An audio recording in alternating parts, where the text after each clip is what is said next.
नया ईंट देखिए। एक आप लोग वर्ल्ड फेमस स्लोगन सुने हैं, ओल्ड इज गोल्ड, सुने हैं? क्यों कहते हैं? जिसका बेस्ट एग्जांपल है, इधर देखिए नया ईंट बारिश के कारण काला हो गया, देख रहे ना? लेकिन उधर देख लीजिए, कहीं काला है? आइए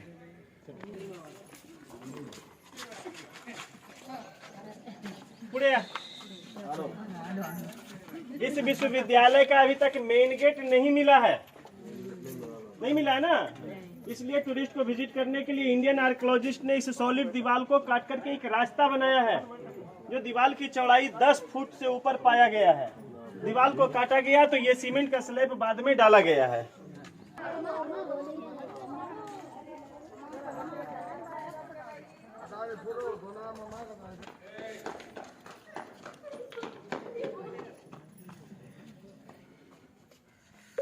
लो बैटरी बंद पड़ गया था। चला चला लवकर लवकर या। अरे काकू इकडे या, लवकर या। शिक गए मराठी आप। इधर सर जाओ के थोड़ी सी फिर पीछे वाले आ जाएंगे ना। चलो इकडे इधर बाई इकडे म्हणजे पाठीमागची उभी राहते। ओके सगळे जण आले या। ओके नालंदा यूनिवर्सिटी के नाम से वर्ल्ड फेमस नहीं था। It was not famous Nalanda university, क्योंकि यूनिवर्सिटी इंग्लिश लैंग्वेज है ना, और यहाँ का लोकल लैंग्वेज पाली था, तो इसका प्राचीन नाम था नालंदा महाविहार। नालंदा महाविहार, महा मीन्स महाविहार दो शब्द है, महा प्लस विहार। जैसे महाराष्ट्र, महा प्लस राष्ट्र, कई छोटे छोटे राष्ट्रों को मिलाकर के महाराष्ट्र शब्द का निर्माण हुआ। उसी तरह से कई विहारों को मिलाकर के महाविहार बना। बट विहार किसे कहते हैं?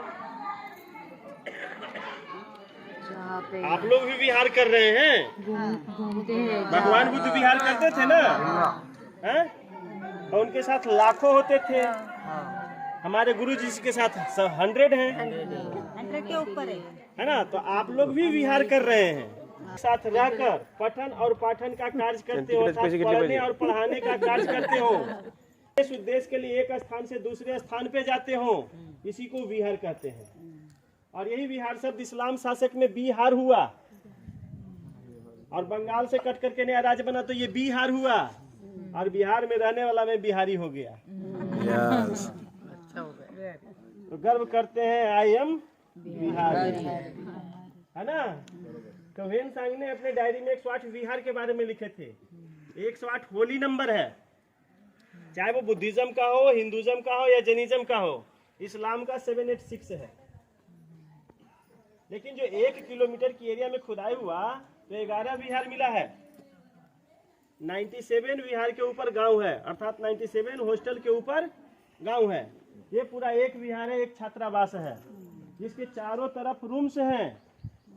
एक भांते जी के लिए एक रूम, एक विद्यार्थी के लिए एक रूम। तो सोचिए मैं कितना विद्यार्थी बता रहा था? 10,000। टीचर कितना? 1500। तो 500 सपोर्टिंग स्टाफ भी तो होंगे मैनेजमेंट के लिए, तो टोटल 12,000 हो गए ना। 12,000 रूम था जो 10 किलोमीटर की एरिया में फैला हुआ था। ये रूम 1600 साल पुराना है। हम लोग छत पे खड़ा है। हम लोग कहाँ खड़ा है? छत पे खड़ा है हम लोग। हाँ देख रहे, गड्ढा में है ना, गड्ढे में है ना। क्योंकि नालंदा में जब कैरिंग कैपेसिटी कम जाता था ना, क्षमता से अधिक विद्यार्थी यहाँ आ जाते थे, तो राजा उसके ऊपर नया निर्माण कर देते थे। फिर क्षमता से अधिक विद्यार्थी आ गए तो उसके ऊपर नया निर्माण कर दिए। इस तरह से नालंदा विश्वविद्यालय की बिल्डिंग मल्टी स्टोरेज भी होती थी, जिसका प्रमाण उस दीवार में आप देख सकते हैं। प्रमाण देखिए, विभिन्न कंस्ट्रक्शंस का ईंट का साइज है एवं दीवारों का बनावट विभिन्न प्रकार का है। अलग अलग नहीं है। बीच में देखिए, ऊपर में देखिए, अलग नहीं है, अलग है ना। तो नीचे 5वीं शताब्दी, हम लोग 7वीं शताब्दी पे खड़ा है, सबसे ऊपर 9वीं शताब्दी का है। इस डिफरेंट डायनेस्टी की दीवार देखने से ये मालूम होता है कि इस विश्वविद्यालय की बिल्डिंग मल्टी स्टोरेज भी होती थी। चलिए, दिखने से लग रहा है साधारण दीवार है, नहीं, लेकिन ये 10 फीट चौड़ी दीवार है। कितना? इस दीवार में आप साधारण देखिएगा तो साधारण दिखाई देगा, लेकिन इसको गौर से आप देखिए तो ये एक ईंट है। देख रहे हैं कितना लंबा लंबा है? 15 से 18 इंच लंबा है, 10 से 12 इंच चौड़ा है, 2 से 3 इंच मोटा है। इसको कार्बन डेटिंग से जांच के बाद पाया गया कि यह ईंट 1300 साल पुराना है।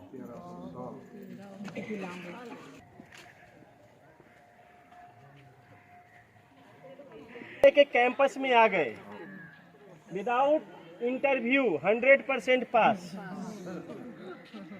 40 रुपए का डोनेशन, एडमिशन फी, यही लगा ना।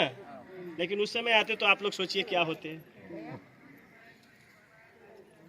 हम लोग नालंदा विश्वविद्यालय के अंदर में आ चुके हैं और मैं बताया था पूरा नालंदा मिट्टी के नीचे दबा हुआ था, बताया था। तब खुदाई से पहले दिखाई कैसा देता था, तो वो देखिए मिट्टी का पहाड़, देख रहे हैं पूरा एरिया उसी लेवल में कवर था। 22 वर्षों तक जो लगातार खुदाई का कार्य किया गया तो ये पूरा एरिया मिला। और ये 10% है तो इतना बड़ा है, 100% होता तो कितना बड़ा होता आप लोग सोच सकते हैं। नालंदा का वो मेन पार्ट है, वेबसाइट में उसी का फोटो आएगा। बुक हुआ था दिल्ली में वेलकम सेरेमनी तो उसी का फोटो था बैकग्राउंड में। वो वर्ल्ड फेमस है, नालंदा का लैंडमार्क है, उसका एक्सप्लेन वहाँ पे चल के करेंगे, है ना। उससे पहले देख रहे हैं ईंटों का बना हुआ प्लेटफॉर्म, देख रहे हैं नहीं सभी? आपको उधर भी है इधर भी है, सभी देख रहे हैं ना। ये सभी ब्रिटिश आर्कोलॉजिस्ट के अनुसार मेडिटेशन प्लेस के रूप में आइडेंटिफाई किया गया है। ध्यान करना, अध्यात्म, क्योंकि यहाँ अध्यात्म की पढ़ाई होती थी।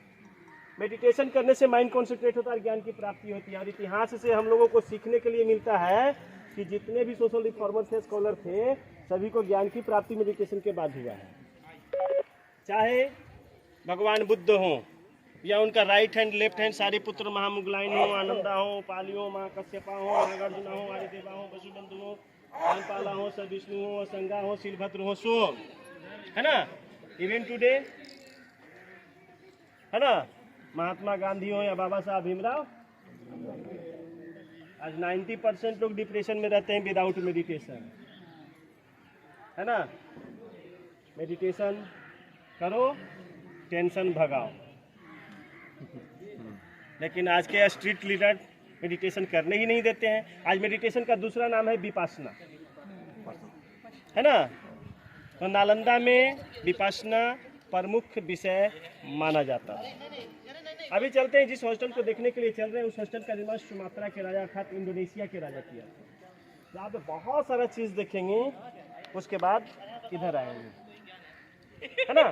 चलते हैं इस मोनेस्ट्रीज को। एक मोनेस्ट्रीज के मेन गेट के पास खड़ा है, एक संघाराम का मेन गेट है। संघाराम समझते हैं ना? नहीं, लीजिए साइड दे दीजिए थोड़ा सा। संघाराम मीन्स होता है संघ प्लस आराम, पाली शब्द है। संघ के आराम करने की जगह को संघाराम कहते हैं, है ना। तो ये एक संघाराम का मेन गेट हो गया। और मैं बताया था कि नालंदा महायान का सबसे बड़ा केंद्र था, बताया था ना। तो यहाँ मूर्ति पूजा होती थी। तो दोनों साइड जो अलमीरा देख रहे हैं, दोनों में भगवान बुद्ध की मूर्ति था। मिट्टी के बने हुए थे, खुदाई के बाद डैमेज हो गया, बाद में विजिटर के द्वारा डैमेज किया गया। क्योंकि आज के विजिटर जो है ना, 50% से 60% जो विजिटर हैं वो बख्तियार खिलजी से कम नहीं है। वो तो एक बार डैमेज करके चला गया। आज के 60% विजिटर पर डे डैमेज करते हैं। उधर कुछ भी नहीं है, इधर पॉसिबल नहीं, इसलिए अलमीरा के अंदर में ईंट के प्लेटफॉर्म बना हुआ है।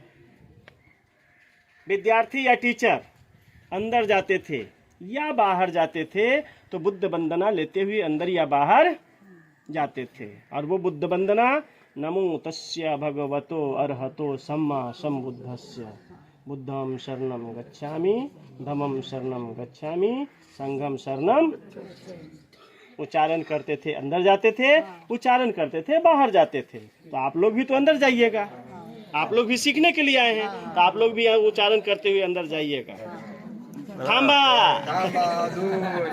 रहा था, बताया था ना।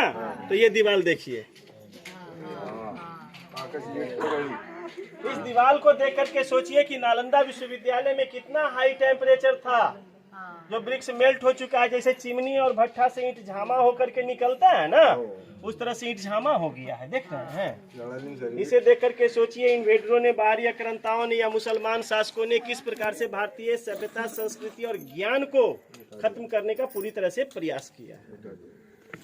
चलिए, बुद्धं शरणं गच्छामि, धम्मं शरणं गच्छामि, शरणं गच्छामि, बुद्धं शरणं गच्छामि, धम्मं शरणं गच्छामि। कैंपस में है, एक मोनेस्ट्रीज में, एक संघाराम के अंदर में है ना। इस संघाराम का निर्माण सुमात्रा के राजा किया था, इंडोनेशिया के राजा, जिसके चारों तरफ रूम है, एक एक भंते जी के लिए एक एक रूम, और सभी रूम एयर कंडीशन और साउंड प्रूफ। सोचिए, उस समय एसी नहीं था, फिर भी एयर कंडीशन है ना। इसका मेन कारण था मोटे मोटे दीवार, गर्मी के दिनों में ठंडा, ठंडा के दिनों में natural air condition, sound proof, ताकि मेडिटेशन करने में दिक्कत ना हो, पढ़ने में कोई दिक्कत। नालंदा में महिलाओं की एंट्री नहीं थी, यहाँ नंगे नहीं होते थे, सिर्फ मॉन्क्स होते थे, भंते जी होते थे। इस मोनेस्ट्रीज के दक्षिण पश्चिम कोने पे सीढ़ी मिला है, जिससे प्रमाणित होता है मल्टी स्टोरेज बिल्डिंग भी होती थी। आप लोग रूम की साइज को देख सकते हैं, एक भंते जी के लिए कम है या ज्यादा है, या आप लोग अपना अपना रूम खोज सकते हैं।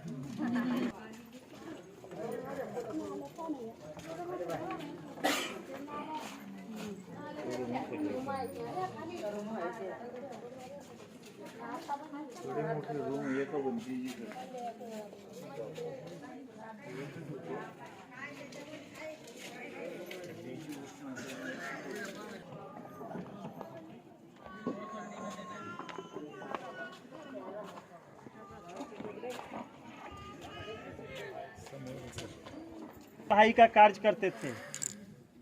चारों तरफ रूम देखे ना, ये आंगन पूरा क्लास हॉल था, ओपन था, इसके ऊपर कोई छत नहीं था, है ना, क्योंकि लिविंग स्टैंडर्ड यहाँ डिफिकल्ट होता था।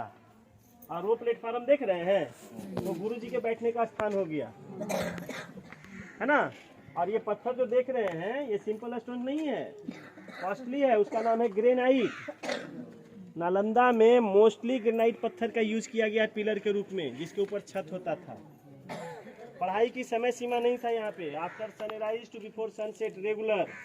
और इस क्रम में भूख लगा या प्यास लगा तो एविडेंस के आधार पर कहीं जाना नहीं, सारा फैसिलिटी इसी के अंदर में उपलब्ध होता था। तो सोचिए मैनेजमेंट कितना हाई लेवल का था और टाइम की क्या वैल्यू थी। कहते हैं ना टाइम इज मनी, कहते हैं ना, सोच सकते हैं। राइटिंग सिस्टम भी यहाँ नहीं था, क्योंकि ब्लैक बोर्ड का एविडेंस नहीं मिला है, तो लोग पढ़ाई कैसे करते थे, सुन सुन कर। जैसे मैं अभी आप लोग को नालंदा का माहिती दे रहा हूँ, दे रहे हैं ना माहिती, इसी तरह से। अर्थात नालंदा में प्रैक्टिकल नॉलेज था, थियोरी नहीं थी। आज के समय में थियोरी है, प्रैक्टिकल नहीं। क्वालिटी कंपेयर कीजिए, है ना। कहते हैं ना कि जो भी नालंदा के रूल्स को फॉलो किए वह फेमस हुए और वर्ल्ड फेमस हुए। और वह रूल्स क्या था, तब विद्यार्थी के 5 नियम था, जो इस 5 नियम को फॉलो किए फेमस हुए और वर्ल्ड फेमस हुए। और वह 5 नियम कौन कौन था, काग चेष्टा, बकोध्यानम, अल्पहारी तथैव च, स्वान निंद्रा, गृह त्यागी, विद्यार्थी पंच। समझ में आया। काग मीन्स कौआ होता है। कौआ अपना घोंसला कब छोड़ता है, अर्ली इन द मॉर्निंग छोड़ता है ना, भोजन की खोज के लिए निकल देता है ना, और सनसेट के बाद घर जाता है, घोंसला में जाता है। विद्यार्थियों को, यहाँ के भंते जी जो होते थे, टीचर जो होते थे, ब्रह्म मुहूर्त में अपना बिस्तर छोड़ करके ज्ञान की खोज में लग जाते थे, सनसेट के बाद रूम में जाते थे। बकोध्यानम, बगड़ा, बगड़ा बोलते हैं ना, बगड़ा का पूरा माइंड कहाँ होता है, मछली पे होता है। अच्छा, विद्यार्थी का काम होना चाहिए किताबों पर। जिस तरह से बगुले का पूरा माइंड मछली पे पकड़ने पे होता है, उसी तरह से विद्यार्थियों का पूरा माइंड किताबों पर होना चाहिए। कम खाना चाहिए। क्यों कम खाना चाहिए, ताकि आलस ना आए, नींद ना आए। नींद आएगा तो टाइम वेस्ट हो जाएगा, और टाइम इज मनी, समय मूल्य है ना। कुत्ते की तरह सोना चाहिए,